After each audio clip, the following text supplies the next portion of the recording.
We're gonna have some fun. I'm blown away by this at 12 noon on a Thursday that everybody's willing to come out. So I truly appreciate people willing to come, and those people online. I appreciate you just kind of listening to my story. I want to tell you a little bit today about find out why, and using jobs to be done as a way to help build better products and better marketing. Okay, little bit about me. So this is where I'm. So first of all, I have stage fright. I'm gonna get over it, but this step scares the shit out of me, right? Because it's like they kept saying, like, I got these tape marks between here and here, and I'm used to being like, hey, I want to come up over here, right? So the video might kind of go away every once in a while, but so first of all, I'm an engineer, right? Half the room is going, oh, another engineer, right? But I've worked on over 3,500 different products, and I'll say the co-architect of the jobs to be done theory. The one thing you need to know is that my mom would tell you I was an engineer out of the womb. I was breaking things by the time I was 2. I was literally one of those high energy kids who asked why 1,000, like to the point where my mom goes like, if somebody gets within 3 feet of you, please go talk to them, not me, right? But I end up getting 3 close head brain injuries for some of the products that I tried to develop before I was 7 years old. I am dyslexic. I can't read, I can't write, or I struggle very hard to do that. But I think of it as the greatest gift I ever got because it forced me to actually build what I call my superpowers. My superpower is asking questions.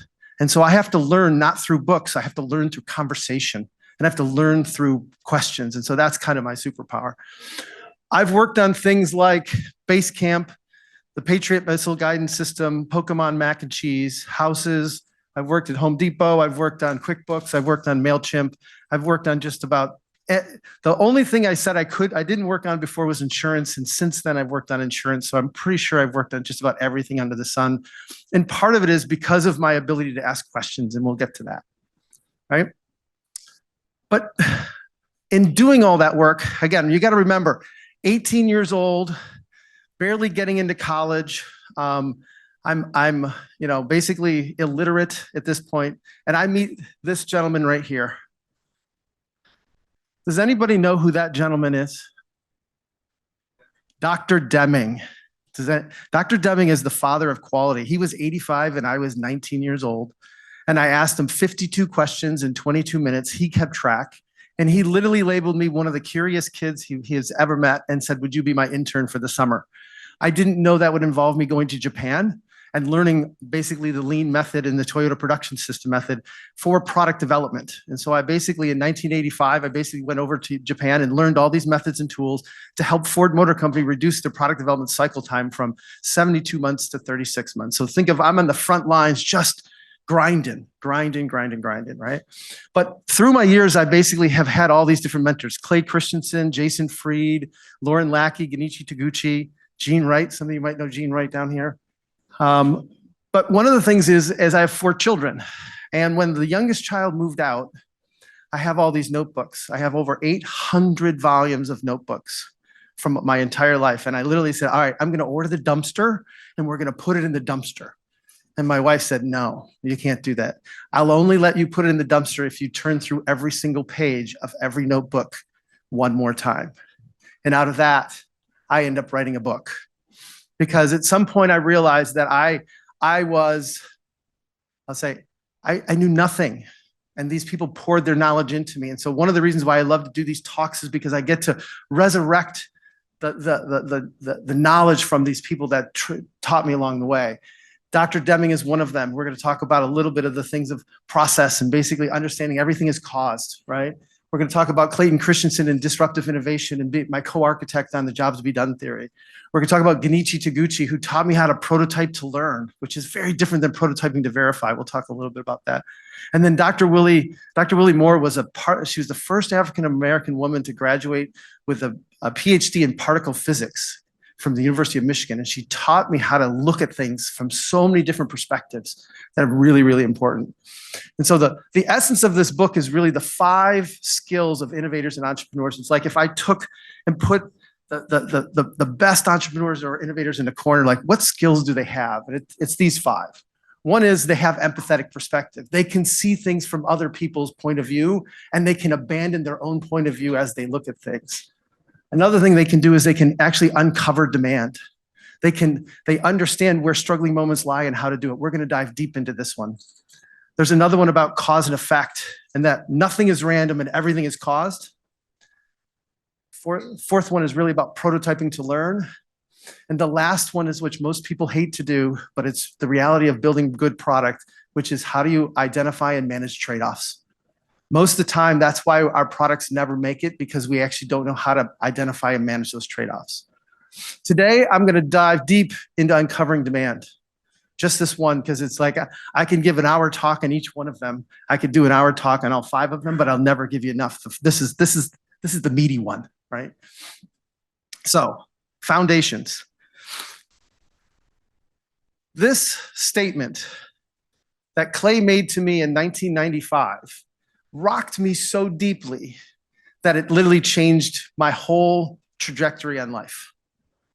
And the point is that questions create spaces in the brain for solutions to fall into. And there was a lie that I was told in business school, right? The lie was very simple. Build it and they will come. We actually have a movie about it, right? Field of Dreams, right?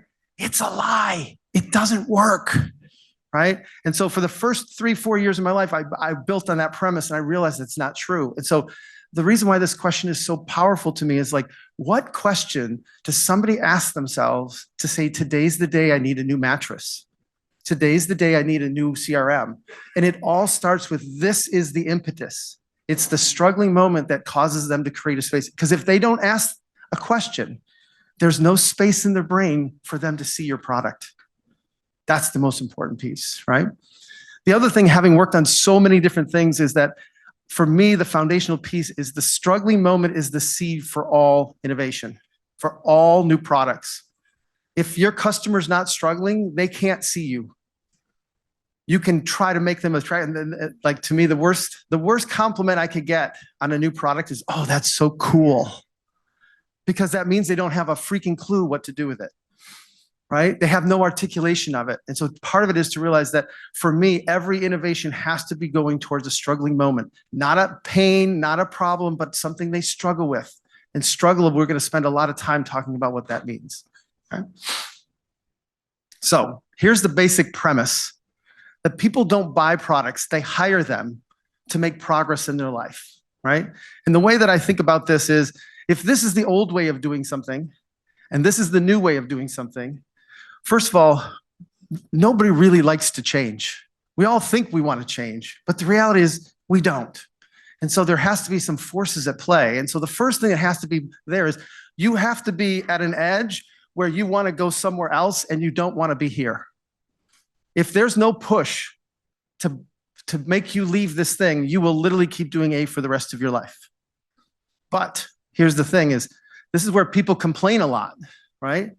And if they complain, but they have no idea what to do, this is what I call bitching ain't switching, right? They complain, but the moment that they see the idea on the other side, they have an idea of what progress looks like. It then enables me to actually figure out what to go build. And so part of it is to realize, like, so think of it this way, is if this is a river, how many different ways can I get across this river? Thousands. I can build a boat, I can build a bridge, I can dig a tunnel, I can get a helicopter, I can teach them to swim, I can get a dock, I can, like, on and on and on. But one thing I learned in Japan was they basically said, I want you to understand what the customer wants without telling me what it is. And so the way that I ended up, so it's what they called it, technology agnostic requirements of the customer. And what that means is, if I understand why they're here and why they want to leave, and I understand what they want to do on the other side, I can then come to figure out what is the best method by which to get them to cross that river. And so by understanding context and outcome, it actually helps to describe the value that people are trying to gain, the progress they're trying to make. Okay? So to unpack this, there's 3 key frameworks. One is called supply side, demand side. Another one is called the forces of progress. And the third one is called the timeline. And so I want to start with supply versus demand. This is one of those moments in my life where I realized I actually don't understand anything. Because the way that I was taught to build was that if you think of the, sorry, I put that in my pocket and I shouldn't have. There we go. The supply side is really where we have companies, brands, and products. This is the stuff that I love to build stuff. So to me, I grew up on this supply side of the world. And it turns out that the demand side of the world is where people reach over to the supply side and pull stuff into their lives. And most of the time we think about how do we push product to people as opposed to understand how people pull things into their lives. The other part is that I realized that there's a wall between the supply side and the demand side. And I think of that wall as 10 feet thick and 100 feet high, almost like the Berlin Wall, the Great China Wall. But it's this aspect of we try to think about this other side from this, but we actually can't see through it. So we either climb on top of it or we basically drill a hole through it. We might see a little piece of it, but we never see demand in its kind of raw form, right?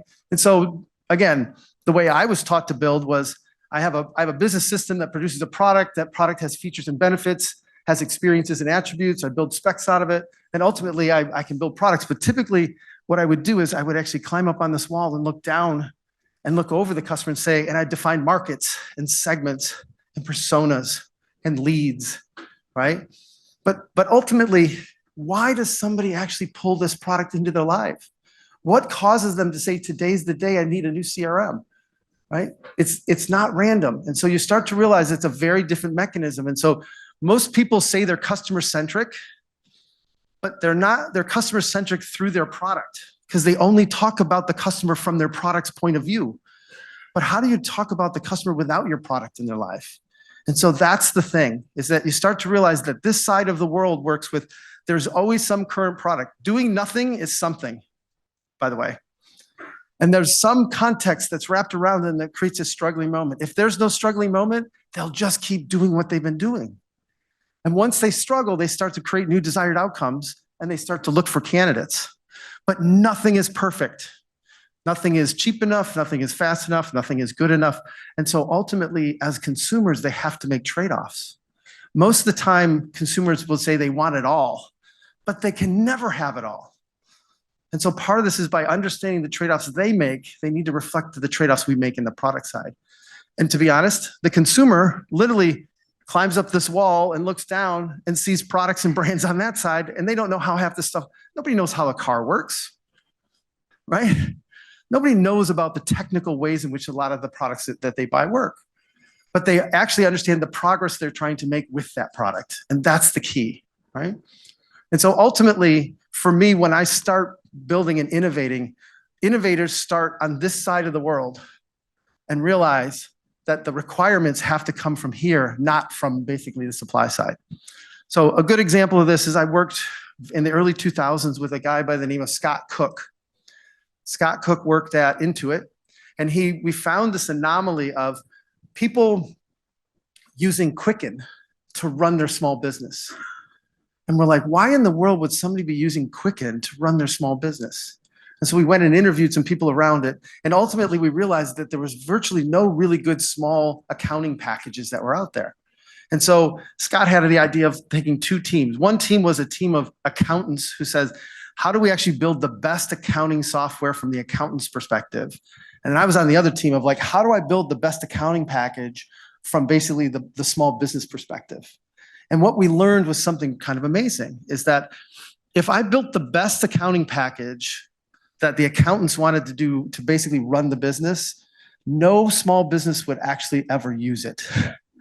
Because most small businesses don't want to hire somebody to run their books. They want to make it easy enough that they can do it. If they're going to hire somebody, they're going to hire another painter. They're going to hire another baker. They're going to hire somebody else. And so what we learned is that it didn't have to be the best accounting package. It just had to be good enough, better than nothing.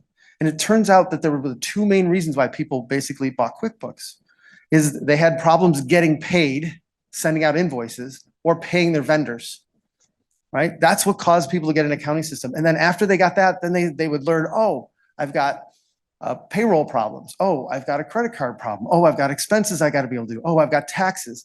And so you started to realize that they literally walked and looked at all the struggling moments that small businesses had. And instead of the roadmap being features they were building, the roadmap was about the struggling moments they were going to address, right? Here's the thing, is this the way Scott would say it as he goes, it's half the features at twice the price. It's a $9 billion business at this point in time. How many people use QuickBooks? Do you love it? No, you hate it. I know you hate it. It's not that you hate QuickBooks, you hate accounting. It's not QuickBooks has nothing to do with it. So this is where, again, most people say if we make the product better and people like it more, they'll use it more. Not true. Liking has nothing to do with it. It's about the progress they're trying to make, right? So one of the other companies I worked with on this was Casper. You guys know the mattress company, right? So here's the thing. How hard is it to buy a mattress? Has anybody bought a mattress recently from a store? How hard was it? More challenging than you want it to be. It's typically you're walking into a room with 50 to 100 mattresses. There's usually 3 people in the store that are salespeople. You're by yourself and you have no idea what you're looking at. And you actually the bed doesn't work, but you have no idea what do I need it? Just so many questions and you're so afraid, right? So one of the things we realized is that at the struggling moment was not actually the mattress, it was buying the mattress. And so what we started to realize is all we had to do is make it good, better, best. Single, full, queen, king. 12 SKUs, vacuum sealed, shipped to your house. It created it's $1 billion in sales. And most people would say that market did not actually have room for a new player. But what they did is they went after all the people who wanted a new mattress but couldn't figure out how to buy it. So they didn't actually steal share, they created growth in the category by going after something called non-consumption. And so part of this is to realize as an engineer, I was taught to build the best product ever. And what I realized is I actually don't have to build the best product ever. I have to build the best product that fits these requirements, which is typically half as good as what I think it should be. That's how I've worked on so many things so fast. So to be honest, it's all about starting with the demand side and then figuring out how our supply side can deliver on this. If we actually build it here, we end up having all these features we can do, but the fact is we don't know the customer will value them or not. The other problem I have is that when I build a product over here, without thinking about this, I got to then go find of the 8 billion people in the world who want my product, which makes sales now impossible. But if I start with the problem, I start with the struggling moment, I start with the outcomes they're seeking, the solution becomes way, way easier. Okay? Framework number 1. We'll have some time for questions in a minute. So this is the one thing I would tell you. If you leave this presentation and only remember one thing, it should be this. The struggling moment is the seed for all innovation, not only for us as innovators, but for our customers, for them to innovate. So sometimes it's okay for you to create a struggling moment for them because it forces them to start to think about what they want to do next, right?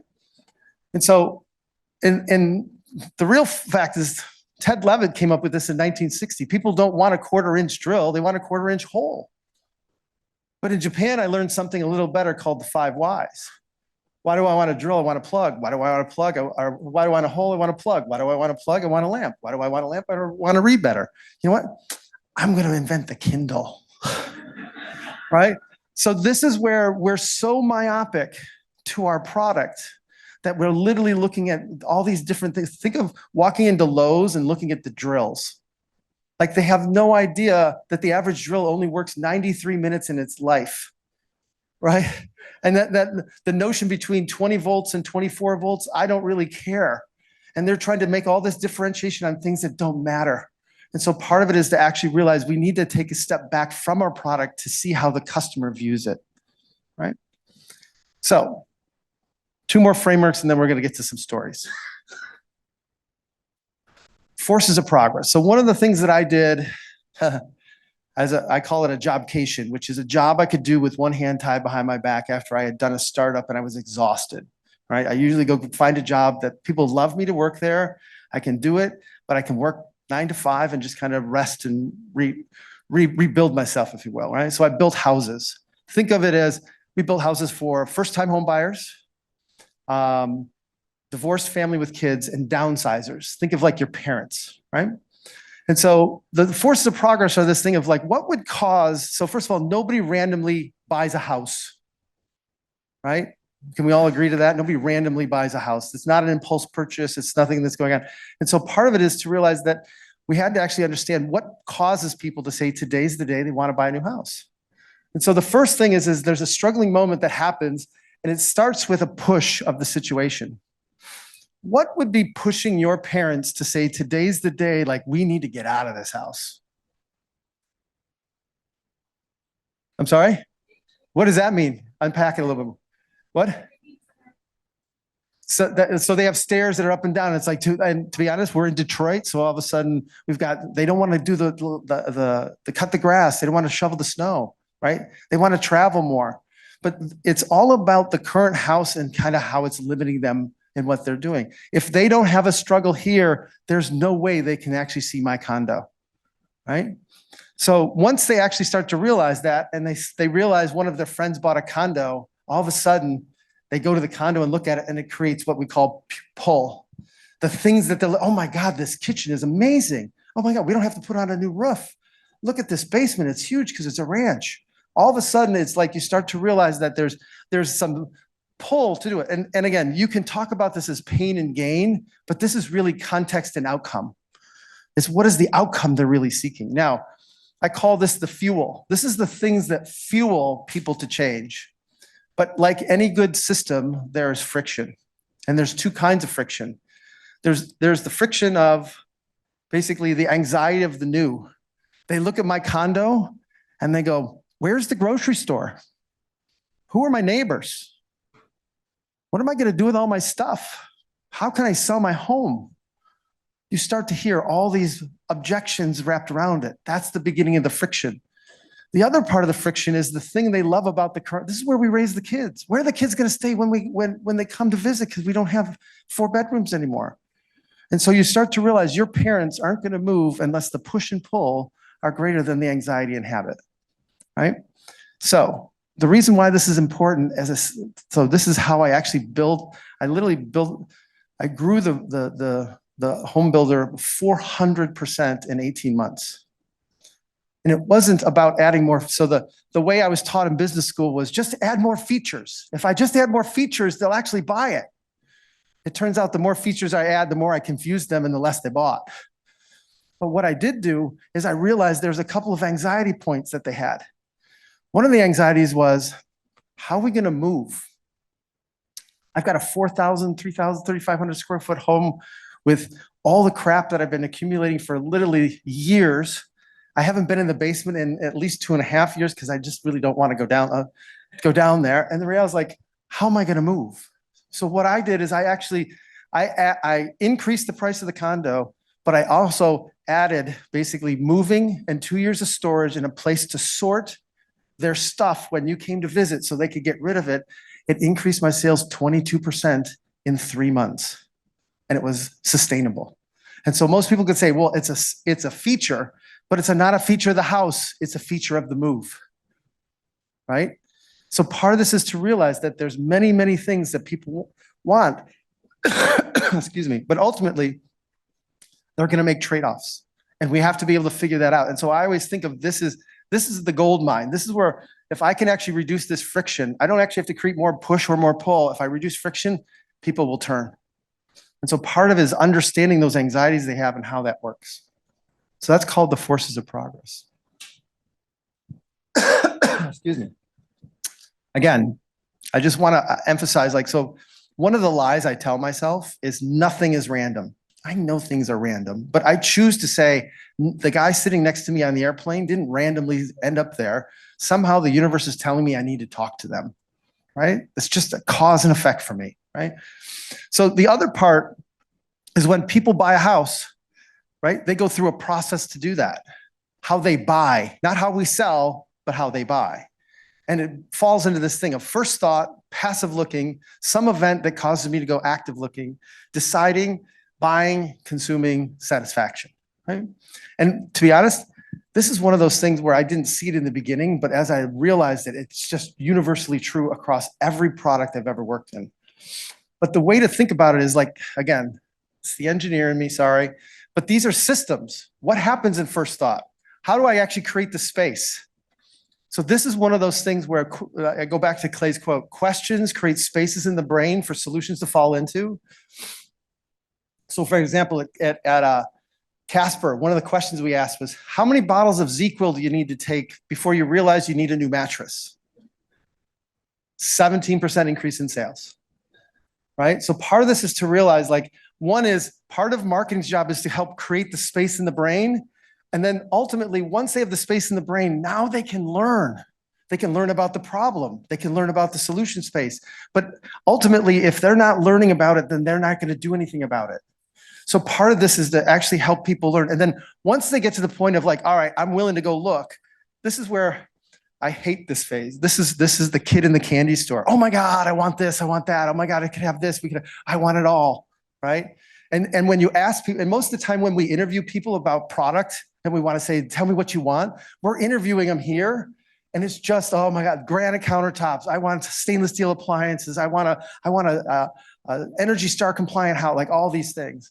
But what happens is between active looking and deciding, they got to make a bunch of trade-offs. And this is the most important part because nobody gets it all, ever. Very rare. I don't think I've ever seen it. And so part of it is to understand, I had literally 100% of my people when I surveyed them before, would you like an Energy Star compliant house? They all said yes. But when they realized it was $27,000 and the finished basement was $27,000, 100% of them bought the finished basement, right? And so this is the thing, is that context creates the value. It's the context wrapped around it that actually helps them decide what to do. And so part of this is by understanding what are the variables that cause people to change, we then can design to those standards.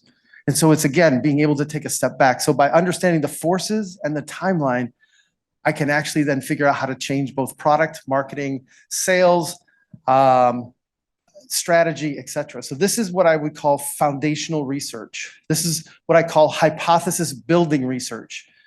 So the one thing that I didn't understand very early on in my career is most research is about hypothesis proving research. You have to be smart enough to have a hypothesis. Again, remember, I'm not the sharpest tool in the shed. I'm good at questions, but I have no idea why somebody bought a house. And can I guess? Sure, but I know I'm wrong. And so part of this is how do I actually understand what causes people to do things, right? So now let's talk through some case studies. Where are we at time-wise? 12:30, we're good? I think I'm all right. I need a drink though. Am I going too fast? All right. All right, here we go. Case studies. First one's a fun one, especially after lunch. So one of the things I worked on was Snickers. Everybody know what a Snickers is? Has everybody eaten a Snickers? Got it, right? Here's the thing. Got a call from a friend basically saying, hey, I work on the Snickers team. Sales are flat. I hear you're pretty good at innovation. Would you mind coming in and talking to us about what we could do? The week before, I'm literally working on the Patriot missile guidance system, right? And I'm like, sure, I need a break. I'll go. So I go talk to him. And the thing is he starts to talk about, well, sales are flat and we got to beat Milky Way. I'm like, it's both the same company. You both make the same thing. Yeah, I know, but I won't get my bonus if we don't actually do this other stuff. I'm like, okay. So what happens is we sit down and they walk me through everything. First of all, I go to the plant because again, I'm from Detroit, making stuff. Turns out that both products are made on the same line. Turns out that they have the same chocolate, the same caramel. One has peanuts, one doesn't. Like, holy crap. I'm like, this is hard. And I couldn't figure it out. And so what happened is and you look at this back and forth and they sit next to each other and they compete with each other. I'm like, okay. And so I spent a whole day there and I literally had nothing. I'm like, I have no idea what to do. So I'm like, you know what? My friend goes, I know you're just going to go. You'll spend the weekend thinking about it. You'll come up something Monday. I'm like, yeah, right. So I flew out of Newark. Big mistake. Anybody who flies out of Newark knows we're delayed for it's beautiful. It's still delayed. Don't know why. And so I'm standing in line at the kiosk and the guy in front of me buys a Snickers. And I'm like, wonder why I did that. So I buy my stuff and I follow him. And he sits down and I sit down, like he sits there and I sit down over here. And, I'm not too creepy, but creepy enough. And he literally, I watch him, he unwraps it in like 3 bites, mainlines it, just puts it down, opens his laptop, starts working away. I'm like, and it turns out like we're both on the same flight and we're delayed like 2.5, 3 hours. And I look, I'm like, did you just have a Snickers bar? He's like, yeah, a little guilt in his voice. I'm like, well, what's going on? He's like, I got to get all this work done. I can't do it when I'm on the plane because I got to basically do it this one way. And I'm like, okay. It's like, if I get this done before I get on the plane, then I can go to my son's baseball game. I'm like, great. But why is Snickers? He goes, I guess I'm just lazy. I'm like, but we're here. He goes, I could have gotten a sandwich, but then I would get my hands all greasy and then I tried to type. I can't do that. Like, I just needed something so I could get back to work really, really quickly. I'm like, okay. And finally, he just looked at me and says, dude, I'm trying to get some work done. Leave me alone. I'm like, okay. So I go back to the kiosk, right? And I just start to look at all these things and I start to hear people and I start to see a pattern. Miss the last meal. Stomach is growling. I need to do something and get it done. I don't want to actually make this a big deal. I need to get the food in so I can just keep doing my work that I have to do. So, okay. Milky Way, on the other hand, turns out to be completely different. Milky Way is typically before or after, to be honest, it's after an emotional experience. Could be good, could be bad. It's about having a moment to yourself. It's about actually feeling better about something. Because if you think about the first bite of a Milky Way is what? It's soft and you basically take maybe 2 bites and it's liquid and then you drink it down and it's like coated your mouth. You're like, oh man, that's amazing, right? Snickers is the other way. Hard, ball, swallow it, put it in your stomach, absorbs the acid, keep going. Here's the crazy part. This is where I keep losing this clicker because I put it in my pocket. Turns out they don't compete at all. When you start to think of the last time you had a Snickers, it was like, oh, it competed with a Red Bull or a coffee or a sandwich or an apple. But nobody thought of a Milky Way and vice versa. And you start to realize like, a Milky Way competes with ice cream and a brownie. My favorite was an interview I did on somebody who said, yeah, I had a really bad day. I was going to go for a run. And then I saw the Milky Way. I'm like, oh my God. And when you think about it, this is all about endorphins. This is all about taking time. This is all about having a moment to take a break. This is about literally keeping me going through a busy, draining moment. And so 2 products which you think compete against each other in the traditional supply side sense, because they're made in the same plant, they have the same ingredients. From the demand side, they don't even compete at all. That is the first thing, is that so who you think you compete with is very different than who you really compete with. So at Casper, we competed with ZzzQuil and mattress toppers, not other mattresses. And so part of this is changing that perspective around it. Out of that, so I helped on the product side. This is the ad that the creative agency came up with, which was brilliant. Mike,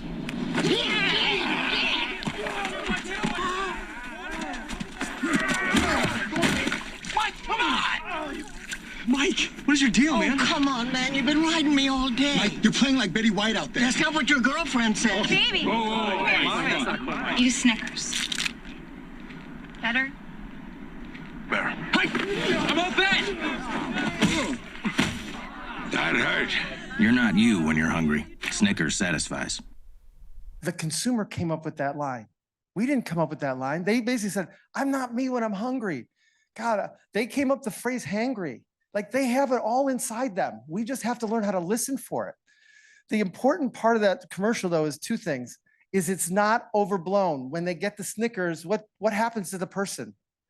They turn back into themselves. They don't turn back into a better person of themselves. They just turn back into themselves.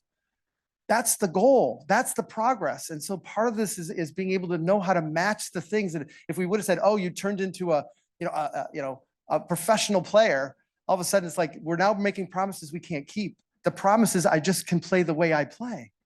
Get back to me. That's the key, right? How does this relate to you guys? What's your takeaway from this story? Anybody? Come on. Their language matters the most, for sure. And to be honest, I call it resonance. A lot of times we end up getting their language and we modify it to make it prettier or more appealing. But the reality is the more we can actually get their language as the way they specifically say it, it will resonate with them. And the more they think you know their problem, the more they assume you know the solution. And so being that, yep. It's not experience. That's right. Or what they're trying to do and what they're trying to achieve. And most of that happens in their head, right? And so a lot of times most purchases happen before people try anything. And so part of it is what are they worried about in their head and what are they hoping to make in their head? And so that's the other part of this is, I think the other part of the question is what we think seem like obvious competitors aren't necessarily obvious competitors in the consumer's mind. And that's the thing we have to realize, that most of you, if you're in software, most of you compete with Excel and you don't even know it, right? And you don't want to admit it, but the reality is most people are moving from Excel to you, right? So let me give you another example. Where am I time-wise? Oh, good. Okay. How many people know of Intercom? Who's Intercom? Chat wheel, basically a customer service kind of place. Well, Des basically started this in 2010 with a guy by the name of Owen McCabe. And this was their third startup. And one of the things that he was wrestling with is every time he tried to basically build a software company and scale it, he'd have to buy these pieces of marketing automation and live chat and email, help desk, all these different things. And ultimately, as they scaled the business, none of those databases talked to each other. And so the nightmare of kind of going through scale and then trying to sell was basically almost repackaging all those products together. He goes, I want to build something from scratch that helps people from the beginning be able to kind of have all the data in one place. And so they called it Intercom, like one place that basically we can talk to the customer and you can see everything. And so that was their fundamental premise, right? And so 2010, 2012, they built it. This was the positioning of the product, which was manage your customers' information from cradle to grave. That was their vision of it. And to be honest, for year one, 2012, 3.5 million. Year two, they got to 5 million, but they felt like there was something wrong. So Des goes, would you mind interviewing a few people just to see why in the world people are hiring us? So we went off and did it. We only did 10. Doesn't take a lot of people. This is not a statistical exercise. This is a cause and effect exercise, which is about understanding the variables. And so we went off, and when we interviewed people, we found 4 very distinct reasons why people bought it. One was the first one here, acquire, which was people are coming to our site. They're there, but they're not converting. So we use Intercom to help us convert people from basically being on in the site to basically becoming a customer. Like, okay, got it. This group here was like, no, we got people coming in droves. We're not that problem. Our problem is people aren't coming back and they're not engaged in using it enough. So we use Intercom to actually figure out where they're struggling, where they have to do it. We can message in between. We can basically get them, and we can use it to help us engage our customers. Turns out this is bought by marketing. Turns out this is bought by customer success, right? Then we found this little small one, which was these guys in product. Oh, we buy it because it shows us where the customer is actually struggling on the way, and it helps us decide what features to add, right? And then there's this last one, which baffled us all, was like, oh yeah, we're using it to manage our support process. And we're like, what? It's not even designed for that. Well, how? And they showed us how they hacked it, and it was kind of amazing. But we found these 4 really different pathways of how people use the product. And so the first thing is that when you bought Intercom, you could do any of those things. You got everything for one price, $99 a month. You got everything, right? And so what we found, though, is the other thing is that if somebody bought it for acquire, they never used it for anything else. And so the first thing we realized is maybe you've got 4 products here, not one.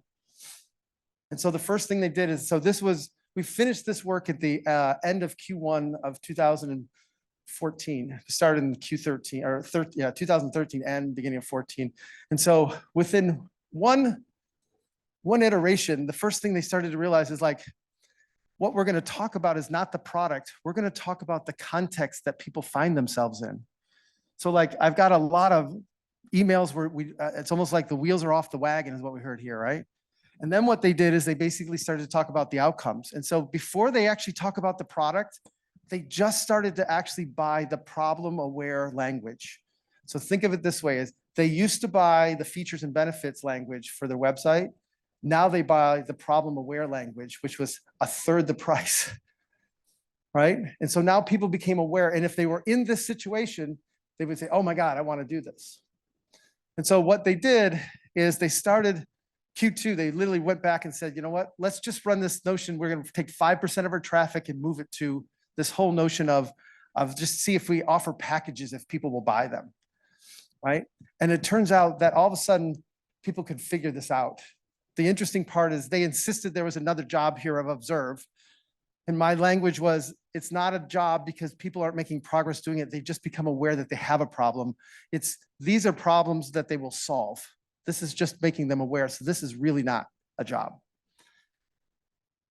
They basically, within 6 months, they basically moved it to product, 4 different products. Here's the way they did it though, is they didn't build it from the ground up. They literally took the platform they had and turned off features that were only relevant to the set of that specific job or use case. So it ended up being this way. The other thing they did is they broke this out to say, Acquire actually competes with who? HubSpot. Support competes with Zendesk. So they actually made themselves 20% less than any of the bigger competitors to say, we can get you started in it. Oh, by the way, if you've got this problem, we can solve it, but then we can sell you these other products as well. So just that simple positioning change, have them grow 5x in customers and another 3x in revenue on top of it, because now they could sell them multiple products. So they went from 5 million to 75 million in 18 months, right? And so, and to be honest, if you look up Matt Hodges, he's got a great talk on how he talks about the jobs to be done and how they used it. What's so interesting is every time I work with startups, I have to sign almost like a take my firstborn child if I talk about it scenario, right? And the reality is they started talking about, they had me write a book, and finally I had to get them to sign a release that I could finally talk about it, because they were talking about it so much, but I still had to give away my firstborn child. To be honest, some days I did want to get rid of them, but that's a different story. But once they got that, they did their Series B, right? Series B, they actually split the thing down the middle and saying half is going to go to tech, but half is going to go to actually learning more and more about the jobs to be done. So they built a conference set where they actually went around the world and hired both experts and held conferences with startups to say, how do we help you become experts in these things? How do I onboard better? How do I actually get retention? How do I actually do conversion better? All those kinds of things. And they built out basically all their tool sets around that whole notion, right? So what's interesting is then they did their Series C, Series C. And in Series C, they got rid of the Matt Hodges, who was the marketing guy, and they brought in somebody from the outside. And they went back to traditional kind of marketing and positioning, which was live chat, onboarding, customer support, kind of more traditional feature benefit stuff. And sales actually started to decline. By 2019, they went back to acquire, engage, support, right? And they did their Series D at the end, and they ended up getting about a $1.25 billion valuation on it. Today, they're one of the leaders in customer support success, onboarding.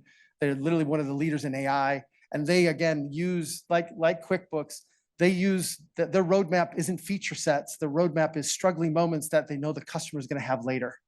Because half the time we're building features that we don't even know what we should be doing next November, though that's already on the roadmap, right?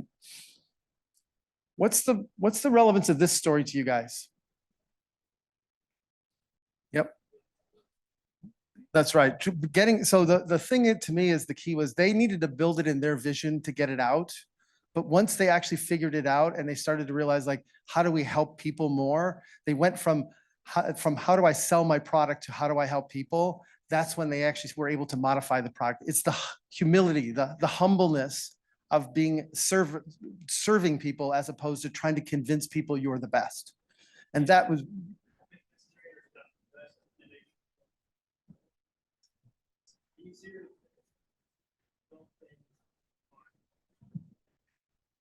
That's exactly right. It's easier. So let me just see if I can say it. It's easier to build things people want than try to convince people to want your product. And that's exactly right.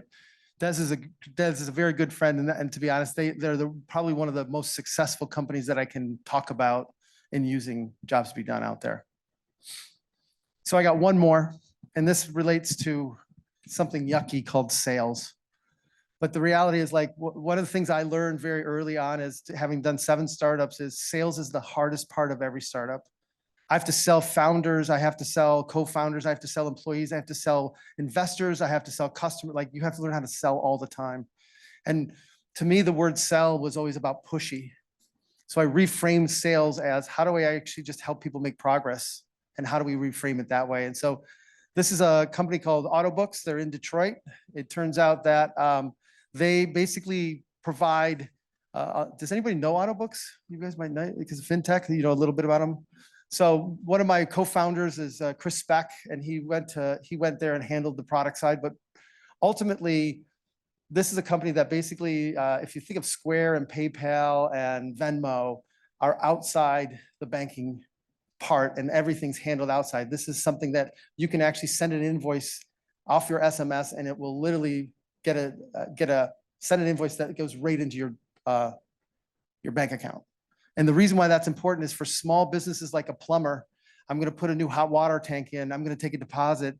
What would happen is Square or PayPal would actually hold the money for a week, where now the money is actually available instantaneously, right? And so my co-founder, Chris Beck, who is now head of product here, he went off and built it for the small business side. But he asked me if I could help out his partners, which were Kyle Bazzi and Derek Sutton, on the sales and marketing side.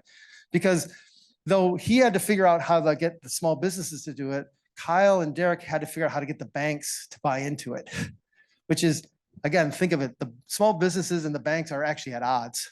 So how do I build a product that both the bank wants and the small business want, right?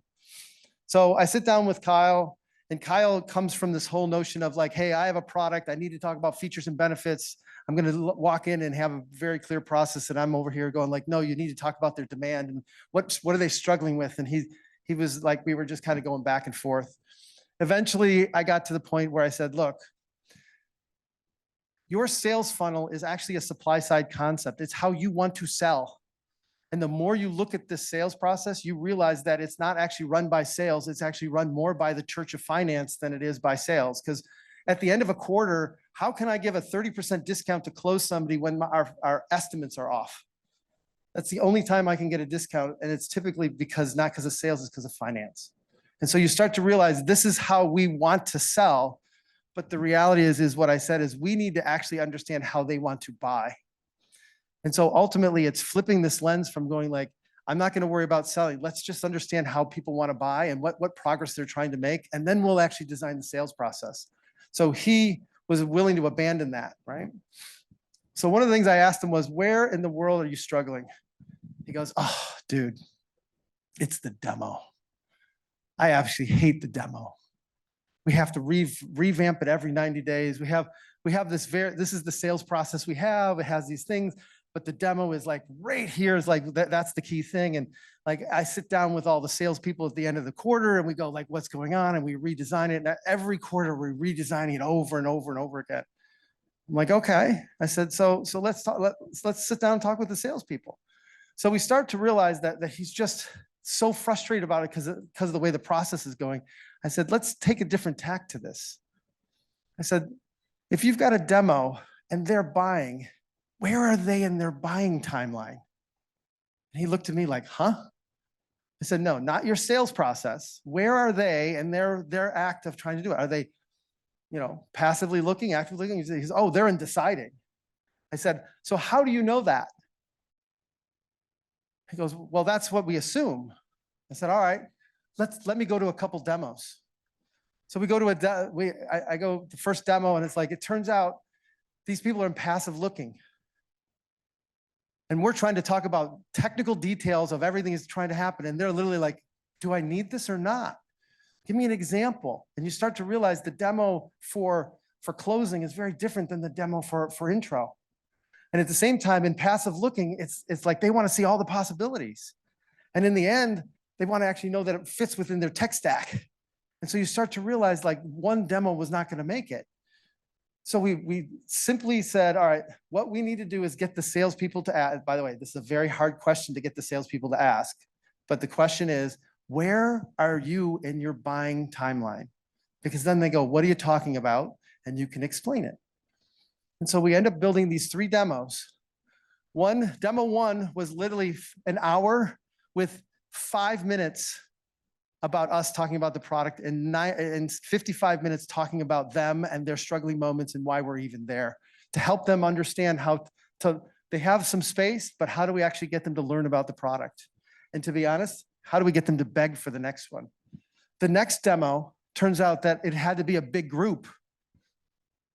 And as it's a big group, I want marketing there, I want the banking operations there, I want this. And if I can't get everybody together, there's no way anybody's going to sell it, because I have to go back all the time. And so demo 2 was, look, I'm going to show you all the possibilities, and then I want to know what you all want. And then demo 3 was actually about bringing them 3 different options so they could make the trade-offs to say, do you want it fast? Do you want it actually to be to this standard, or do you want it to that standard? And they were able to decide, right? And so ultimately, the fact is what they did know is if they didn't beg for that demo, they would never have the energy to close the deal ever. So it sounds like it's 3 times more work. Turns out it's not. Because at some point, it's actually doing a lot of the pre-work of what the post-work looks like after you sell, because you're getting everybody on board, right? And so the interesting part about this is that Kyle and Derek, CMO, Chief Revenue Officer, went to a trade show and just prototyped this. They literally were at a booth. The booth had 1 monitor on it, and they literally put those 3 things up there. Has anybody here ever been to a banking conference? Holy crap. Like, it's pulling teeth trying to get people to even just like look up and give you eye contact, right? It's like, oof. And what you start to realize is Kyle said it best. He goes, I had no idea that we had catnip in the house. I said, what do you mean? He goes, we'd be sitting in the thing, and he goes, I'd be in the middle of the aisle trying to wrangle people, and people would walk by and they'd stop and they'd just look. And Derek, who's the marketing guy, would go, which number? And they go, number 2. And I was like, well, tell me more. And next thing you know, and they started to sell. And so it turns out that this is the language that the banks were using to basically say how they would actually use QuickBooks. And if they didn't have it, or I'm sorry, Autobooks, and if they didn't have it, it's like, we couldn't help you. So instead of trying to push it all the time, they actually figured out when were people ready for our product. And it had to be one of those 3 conditions. So then what we did is we actually built a process that literally, as leads came in, right, we'd figure out which job they were in by asking them a series of questions about the context they're in and the outcome they want. And then the salesperson's job was to actually move them through the timeline to help them actually figure out how to purchase. What's interesting is if they didn't have any forces, they did not become a prospect anymore. They became a lead. A prospect have to have forces to make progress. And so it actually took 50% of their prospects and moved them back to leads, to waiting for them to have the forces, allowed them to focus on basically the people who are really had the energy to make the progress. And here's what happens.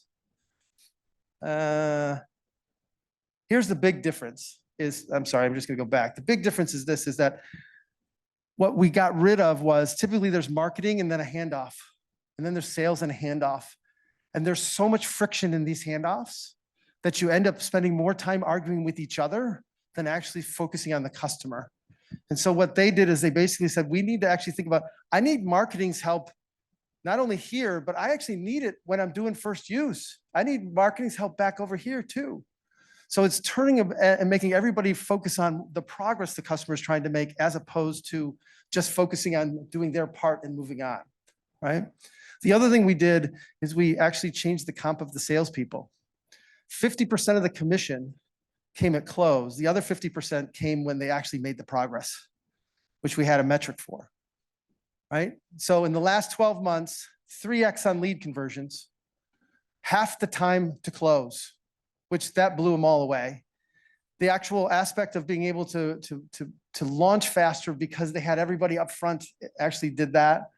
And then 6x on bank partners, 9x on small business owners, and over 5x on revenue. And it's all by basically realizing like the small business is different than the banks. I got to focus on the banks. I got to align the banks and the small businesses together. It's about lining those things up. And so this method, this approach, you can use for product, you can use for marketing, you can use it for sales. I have a book that I'm working on right now to talk about talent. What causes somebody to leave one company to go to another company? It's not random, it's caused. And 9 times out of 10, it's not you, it's them. So what is it? How do we actually understand how to help people make progress, right? So here's the end. And then we'll do, oh, I'm right on time. Wow, that's pretty good. 3 tips. Number 1, find struggling moments. I will tell you, like, they're freaking everywhere. You can't miss them, but you have to realize where are people wanting to do something, but they can't. We call it non-consumption, right? Second one is think about the progress that people are trying to make. This is where, again, if I have an hour, I'll spend 55 minutes on understanding the problem, the progress they're trying to make. It makes it so much easier to find the solution. And when I have a solution that I can't make work, typically, when I feel like there's way too much energy trying to make it work, I take a step back, go, I don't have the right problem that they're trying to solve for the progress. The last thing is really about trade-offs. You know, Jason Fried says it best, a kick-ass half is better than a half-ass whole.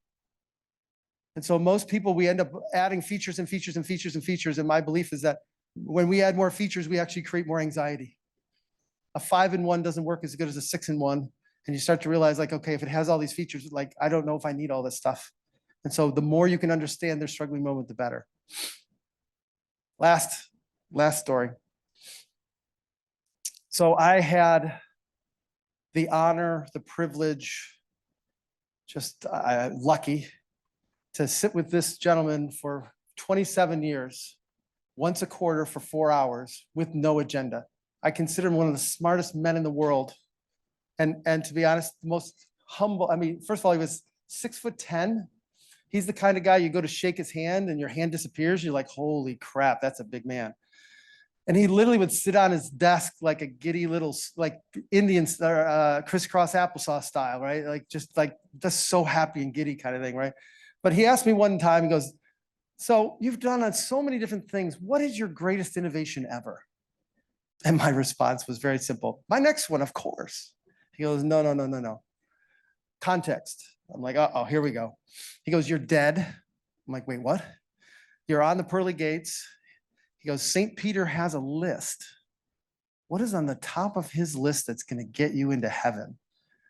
I'm like, holy crap. Like, wait, what? I'm like, I got to come. I'll come back in a quarter and say, and I started to think about it. And I'm like, I have to say, I loved working on the Patriot missile guidance system, but I have to tell you, that's probably going to send me to hell. I'm pretty sure it's going to send me to hell. But it was technologically, it was just kind of fascinating. Pokemon mac and cheese is so delicious. I still love it to this day, but I know it's bad for me, and that's going to send me to hell. So I'm like, oh, what am I going to come up with? And then I remember this man. He was 85, I'm 20, 21. We're driving around in Des Moines, Iowa, very specifically remembering, like, trying to, he had no concept of time. It would always be late running to the airport. We'd have a rental car. This is in the 80s, right? And we'd be running to the airport, and I'd be like, oh, God, I got to get, because at the time they didn't have the refuel option. And at Ford, they were very frugal, so you had to go to, so I panicked. Oh, God, which side is that damn thing on? And you look in the mirror and like, nope, not there. And you pull up on one side and be the wrong side. And finally you just go, I'm just going to stretch it over to the other side, right? Just make it fill. And Deming is in the front seat screaming like, this is a problem. We need to solve this problem. I'm just like, no, we need to get to the airport. I need a beer, right? And he's just like, no, we got it. So he would never know. He never knew my name. I don't think he could remember names well, but he called me the kid. And he just basically said, we need to get the kid to work on the gas tank problem. And I'm like, no. And in 1987, I got assigned the gas tank problem. And so this is the embarrassing part. This is 1987. This is the Ford Taurus. That's what the gas gauge looked like. It took me, yes, 5 years with a team of, by the way, with a really good team to come back with this little freaking arrow that tells you which side is on. Now, I make no money. It's completely, everybody knows what it is. By the way, half the room is like, what arrow? And they're like, oh my God, this is amazing. The other, because you don't have to remember, the other is like, thank God I got this arrow. But it's something like, I feel like I've saved a bunch of accidents at airport gas stations, and at least made people a little bit less anxious about basically refilling their car because they don't remember which side it's on.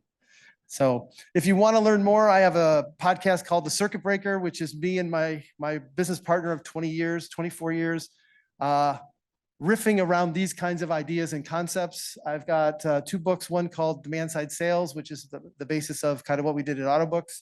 Learning to Build is the other book. I have another book coming out in October or November around talent and basically helping people figure out where they want to go next in their career.